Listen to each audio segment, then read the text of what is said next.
நண்பர்கள் அனைவருக்கும் வணக்கம். இன்னைக்கு நம்ம இந்த வீடியோல சற்று முன் தமிழகத்தில் மிக முக்கிய 12 அறிவிப்புகள் வெளியாகியுள்ளன. சோ அது என்னென்ன அறிவிப்புகள் அப்படிங்கறத பத்தி தான் இப்ப நம்ம பார்க்க போறோம். வீடியோக்குள்ள போறதுக்கு முன்னாடி இதுவரைக்கும் நீங்க நம்ம சேனலை சப்ஸ்கிரைப் பண்ணலைன்னா உடனே சப்ஸ்கிரைப் பண்ணிருங்க. அப்படியே பக்கத்துல இருக்கக்கூடிய பெல் பட்டனையும் கிளிக் பண்ணிருங்க. அப்பதான் நாங்க போடக்கூடிய அனைத்து பயனுள்ள தகவல்களும் உங்களை கரெக்ட் டைம்க்கு ரீச் ஆகும்.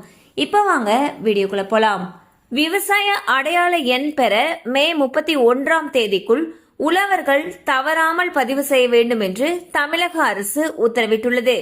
கூட்டுறவு வங்கிகளில் வாங்கிய விவசாய கடன் விரைவில் தள்ளுபடி செய்யப்படும் என்று கூறப்படுகிறது. பொதுமக்களிடம் ரேஷன் கடை ஊழியர்கள் அன்பாக நடந்து கொள்ள வேண்டும் என்று அமைச்சர் திரு காந்திராஜ் அறிவுறுத்தியுள்ளார். ரேஷன் அட்டைதாரர்களுக்கு சரியான எடையிலும் தரமான முறையிலும் அரிசி, பருப்பு உள்ளிட்ட உணவுப் பொருட்கள் வழங்கப்பட வேண்டும் என்று தெரிவித்தார்.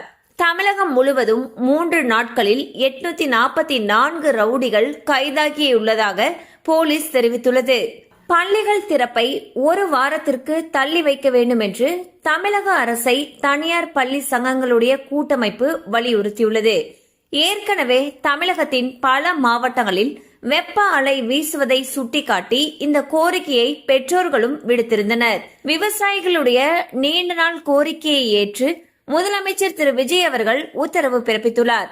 அதன்படி விவசாயிகள், மண்பாண்ட தொழிலாளர்கள் வண்டல் மண்ணை விலை இல்லாமலும் உரிம கட்டணம் செலுத்தாமலும் எடுக்க அனுமதிக்கப்பட்டுள்ளனர்.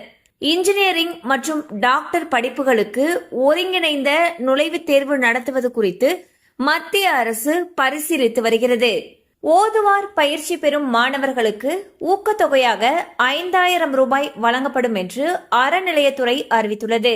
நாட்டில் பெட்ரோல் மற்றும் டீசல் தட்டுப்பாடு நிலவுவதாக பரவும் செய்திகள் உண்மை இல்லை என்று IOCL தெரிவித்துள்ளது. 5 ஏக்கர் வரை நிலம் வைத்துள்ள விவசாயிகளுடைய வேளாண் பயிர்க்கடன் தள்ளுபடி செய்யப்படும் என்று தாவேகா தேர்தல் அறிக்கையில் வாக்குறுதி அளித்தது.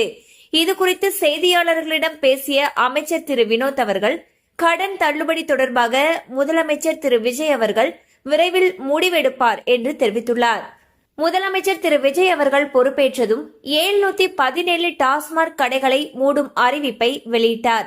இந்நிலையில் அந்த கடைகளில் பணியாற்றிய ஊழியர்களை அருகில் உள்ள கடைகளில் பணியமர்த்த உத்தரவு பிறப்பிக்கப்பட்டுள்ளது. PM கிசான் திட்டத்தின் கீழ் விவசாயிகளுக்கு 2000 ரூபாய் வீதம் 3 தவணைகளாக ஒரு ஆண்டுக்கு 6000 ரூபாய் வழங்கப்படுகிறது. விரைவில் 23வது தவணை வழங்கப்பட உள்ளது. தங்க நகை விற்பனை 10 ஆண்டுகளில் இல்லாத அளவு குறைந்துள்ளது. கண்டிப்பா அந்த அப்டேட் உங்களுக்கு பயனுள்ளதா இருக்கும் நம்புறோம். மேலும் இது போல அப்டேட்ஸ் உங்களை உடனே ரீச் ஆகணும்னு நினைச்சீங்கன்னா நம்ம சேனலோட தொடர்ந்து இணைந்திருங்கள். தேங்க்யூ ஃபார் வாட்சிங்.